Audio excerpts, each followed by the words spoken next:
Hello and welcome to a brand new show from the people who brought you the European Cricket League so successfully last summer, the Dream 11 European Cricket Series, and also the European Cricket Network that you can see behind me. Something to entertain you during isolation life, an escape from the current world of craziness. I'm Michael McCann and will be with you on Mondays and Wednesdays, and Vince Sandu will be with you on Tuesdays and Thursdays.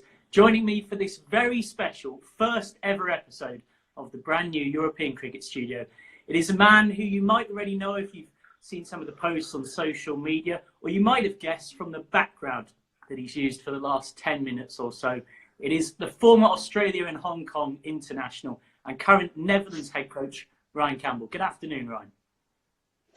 Hello, Michael. Well, good to be here with you, mate. Obviously, it's a weird time we're living, and it's. I hope everyone out there is staying safe, staying at home, most importantly, and together we'll get through this this crisis that the world has never seen before.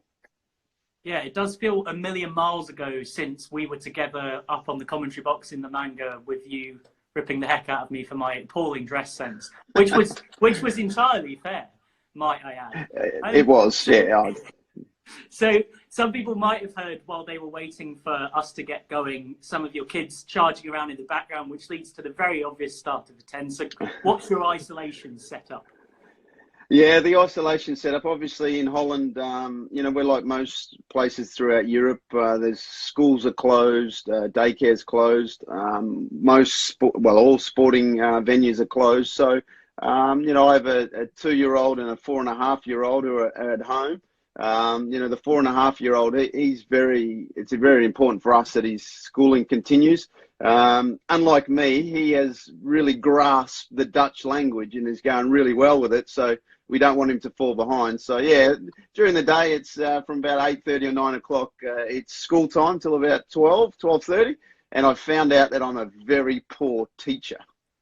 Yes. Now, this was on my agenda at some point, but you've gone straight out of the gate and owned it before I've even had a chance to rip you for it. I've seen that you, like a lot of people, have been putting out posts on social media along the lines of, I now feel like teachers should be paid and looked after a lot better than they are. Is that fair? Well, of view? Yeah, fair to say. And I guess what else no one should ever say ever again is when, stay-at-home mums or dads, they say, oh, what do you do during the day? Well, I know exactly what they do. It's a full-on job, that's for sure. And, I'm lucky my wife is really organised. She's the brainiac in it all. So she sets me up with all the classes, and she still has to work from home, as do I. So we kind of take it in turns. Which days we're gonna do our work, and our schools have been very good as well. They're sending us information and stories, and when in doubt, I put on the Dutch cartoons and just call it that's Dutch language training. So we promise, if you're just tuning in for the very first time, welcome. This isn't going to be your place for constant information about the global situation. In fact, I'm pretty much going to limit any questions surrounding that to 2 questions, and we've asked the first, which is your domestic setup. But just briefly, What has this meant for Dutch cricket and its plans going forward this summer? Oh, mate, look, I don't want to downplay the world as it is, because it's, we've got lots of people having worse issues than us, and, we've had so many deaths. But I guess from a purely cricket side of things, the timing couldn't have been any worse. We were supposed to be preparing this year. We are the first team ever, associate country, to be in the ODI Super League, which is the competition against the 13 top international teams. And, we can't afford to have 8 months of doing nothing leading into that sort of competition. So, we were supposed to be in Namibia now playing games, and then, obviously training supposed to be going on full steam ahead. And, it's been really difficult. I'm not quite sure what we're going to do. Luckily, everyone knows we've got a lot of players who play county cricket and provincial cricket in New Zealand. So they're obviously in lockdown where they are and doing whatever they can do. But for the guys here, all we can do is, fitness programs that, rely heavily on them wearing their polar heart rate monitors and their AMS. So they're filling in their wellness. So we can keep an eye on them. But when I say that, I really hope you don't think that, we do it as a big brother sort of thing. It's just about us looking for the information and giving our S&C and physio, George Dunlop, all the information that he needs so we can monitor their program. And most importantly, we can check out with their wellness, their mental well-being, because I think that's one of the issues around the world that we're going to find with this isolation is the mental well-being of all our individual players and people. So all I can ask and all I can say to anyone listening, please talk to people and don't sit at home just on your own without communicating, because, that's a recipe for disaster. It's interesting you mention that, because certainly cricket, like any sport, there's been a real generational shift in terms of starting to be more open and talking about mental health, which I guess your career almost straddled that era of maybe simplistic to say, but a before and after where those conversations have become more open. Yeah, definitely. I was it's been well documented that on my retirement speech, I did announce to the world that I had my mental issues and basically was described as depression. I was on antidepressants for a big part of my career that, look, in the end of the day, just to give you an idea of how it went, there was a time where I was going to be drug tested, which is just a standard drug test. And obviously being on antidepressants, there's nothing wrong with it. But the stigma that surrounded mental health, I actually was going to do a runner out of the Gabba change rooms.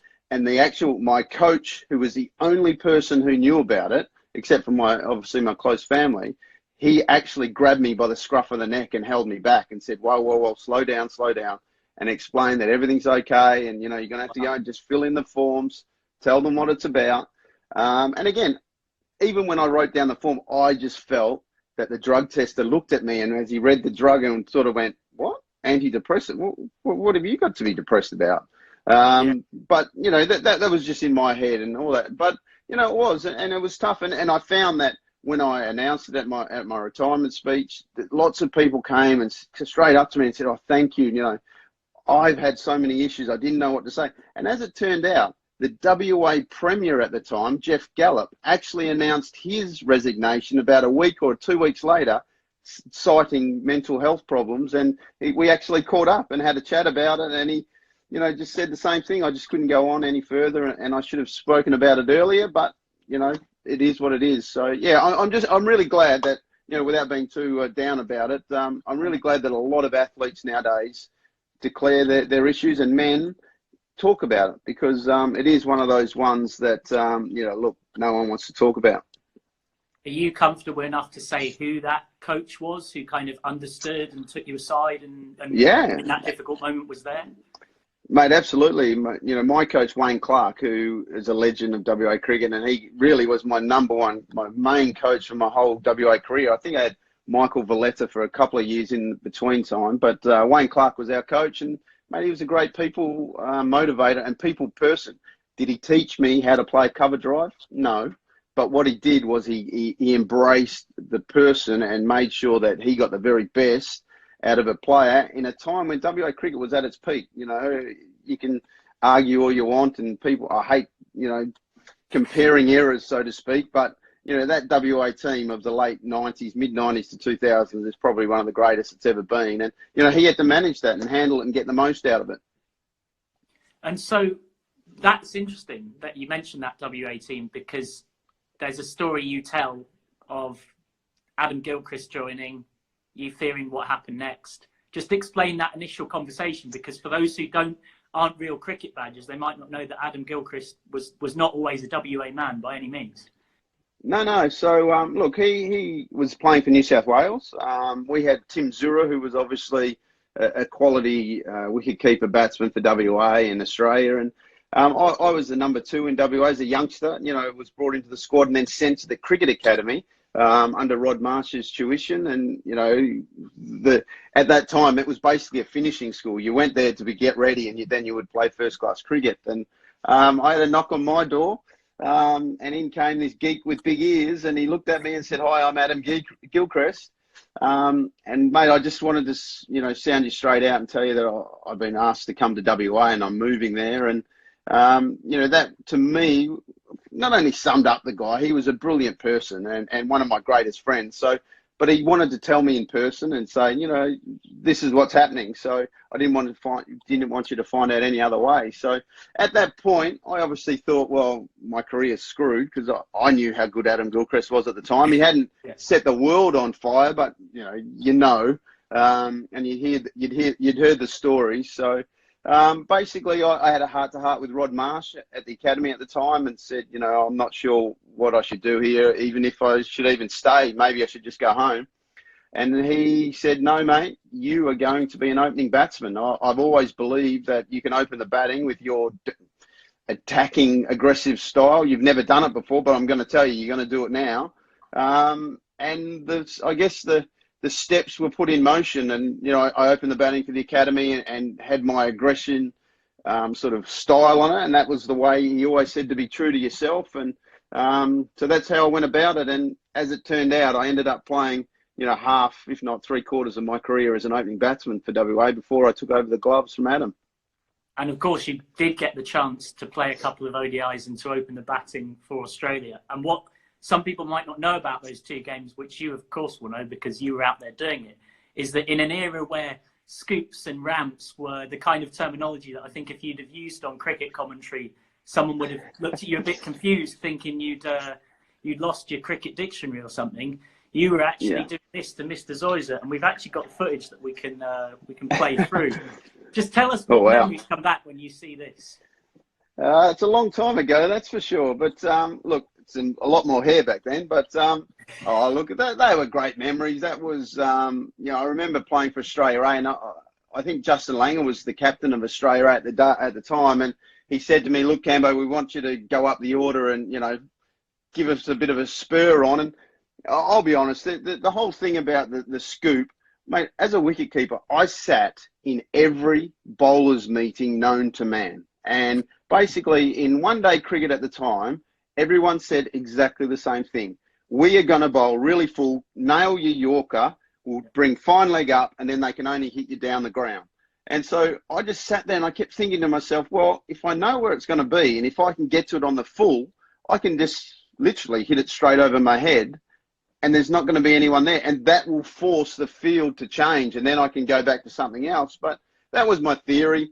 And then, to be honest, and again, I say this in jest as well, because I have spoken to him about it, but we played against Victoria the week before this happened, and Ian Harvey was bowling. Darren Berry at the time was the wicketkeeper who was up at the stumps.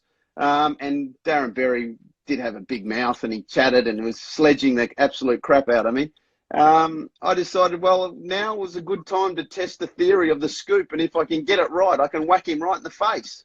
And as it turned out, I missed Darren, but I kept going for four, and I thought the shot was born, so to speak. And it's funny looking back on that. One thing that I really enjoy from that video, which you can't hear because of the way Instagram Live works when you play through a clip, so our viewers won't have been able to hear the commentary. But when you do it for the first time in that over, I wasn't exactly sure who was on comms, but basically they credit you. They know you've not done it accidentally, but they sound so shocked. They almost sound like they're questioning, did he really mean it? And then you do it for the second time in the same over when you step across, and there's sort of this moment where it dawns on them, oh, wow, we really did actually sort of, how much practice was there in the nets before you decide you're going to walk out for Australia? And I assume it happened many times for WA. And maybe hadn't been before that. I am going to be honest, I never practiced it in the nets at that point because I'd felt to myself I didn't want to get hit in the head, for one. But the other thing was, in the nets, blokes weren't practicing their death bowling at the time. That was just the era it was. So I couldn't really test the theory. But like I say, I played it once or twice against Victoria the week before, so I knew it was going to work. The thing was, when I look back on it, the actual reaction came after that game. The amount of, press that it received, the whole birth of a new shot and all this sort of stuff, the amount of parents that came up to me and begged me never to play it again because little Johnny had just got hit in the face trying to do it. So, look, in the end of the day, it was something, it made us think about a 360-degree game. And I guess, if I'm asked what's my greatest sort of leaving to the next generation, it made them think how am I going to score 360 degrees of a cricket ground? And, you know, obviously T20 then came about, and those things have come into vogue. But, mate, I never knew that the courage of the players today who now reverse ramp and they do all sorts of things. And it's a lot of courage. You are wearing a helmet, but, mate, it still takes a lot of courage. And I look at them now, McCullum's and, you know, Dilshan, obviously, who's spoken about a lot, who did it. Mate, I just think it's awesome. It's interesting you mentioned Brendan McCullum, because we've got a few things about that will come in our interactive chat, which is on Wednesday. So we're almost out of our time for our little Monday segment, which is designed to kind of pull you in. And then on Wednesday, you won't have to hear questions from me so much as questions from you as the audience. If you look at the sort of bottom bar where you can submit your questions, that's what we'll be relying on Wednesday for a full hour of getting everyone's thoughts and opinion, literally anything you want to ask. Ryan strikes me as very much an open book from both our time in the commentary box and on the stream. But just before we go, moving quickly to the present, jokingly, I would ask, have you been in the nets teaching the guys the same shots? But more seriously, just what did it mean? It's one of the last, I guess, major cricketing tournaments that actually happened in the 6 months before everything locked down, to achieve what you achieved with this group of players in the qualification tournament, and to not just qualify, but to win it. Well, I'll be honest, mate. It's definitely my greatest achievement as a coach, mainly because we went into that tournament under immense pressure. We won, I think, 3 from 13 matches leading into that. And I'm also, people probably don't know this, but in the Netherlands, I'm the sole selector as well. And when we got together at the start of the year, we decided that I knew what we had from our international players, our county cricketers. I knew exactly what we got from them, and I knew which ones would fit into the puzzle, so to speak. But I wanted to give every Dutch, locally brought up and born and bred Dutch player an opportunity who might produce something that would get themselves into that 15-man squad. I knew we had lots and lots of talent here, and I've always expressed since the day I took over as coach, I will play as many of the homegrowns as I can. I see everyone as Dutch, as long as they have a Dutch passport, but particularly the guys here in the Netherlands, we wanted to give them every opportunity. We played them against the UAE, for instance, in a 4-match series. We lost 0-4. You know, there was talk, I'm no doubt thinking that people had thought I'd lost my mind. When we finally selected the 15, we decided that we were taking 5 fast bowlers to the UAE, and that was sort of frowned upon, thinking, no, it's a spinners wicket, what are you doing? But I just knew our strength was our fast bowlers. We have some great fast bowlers who were going to bring something different to it. And, you know, once you put that puzzle together, we went in, we lost our 2 practice matches even in the UAE, and there was talk, there was questions. But my group of 15 men, plus the support staff, plus the people back home, they didn't lose their faith. They knew exactly what we were after. And once we got into the tournament, we just clicked. And to win 8 of 9 matches, we played probably 10 minutes of really poor cricket against Papua New Guinea, which cost us. But to win 8 out of 9, to qualify, you know, to beat UAE in UAE, to basically win through, was just a massive effort. And the sense of relief, I guess, from a coaching staff and for a captain like Peter Saylor, who's been absolutely brilliant for Dutch cricket. And, you know, we always ask, you know, he's obviously, I say I'm the sole selector, but our communication is everything. And, you know, he generally gets what he wants. There's been a couple of times where I've actually said that this isn't going to happen, and he's taken it on the chin pretty well. But, you know, when you have guys like Ryan Tenduscarter and Colin Ackerman, Roelof van der Merwe, that's a lot of experienced people that you can turn to have a conversation, to throw up names. James Hilditch, my assistant coach. We had Trevor Penny, who was our consultant. We had a lot of experience there. So we got the team right. We won it. We're excited to be going to the World Cup in Australia. Let's keep our fingers crossed that it's going to be on. But we need to play cricket. You know, we were supposed to play New Zealand this summer in T20 cricket. I don't know if that's going to happen. We just don't know what's going to happen. But whatever it takes, if the World Cup goes on, we'll be there and we'll put our best foot forward, I've no doubt. Right, Ryan. Unfortunately for our viewers, that is us out of time. Someone called James has tweeted in with a question about what does Ryan think of Corey Rutgers' scoop shot.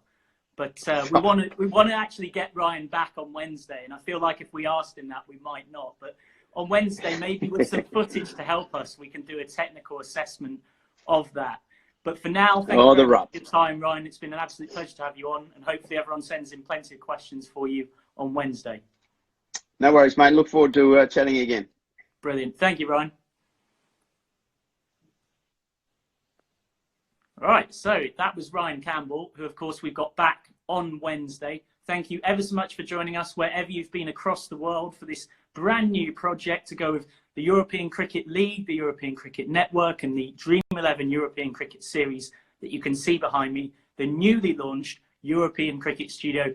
Tomorrow, be back here at the same time because we've got the Maximo show with special guest Pavel Florin, similarly to this, a 20-minute chat. And then Wednesday and Thursday, it's the interactive shows, an hour with Ryan Campbell and myself on Wednesday, and an hour with Vin Sandhu on Thursday. Get your questions in, get involved. It's been so great to have your company. But for now, goodbye and good night, you little beauty.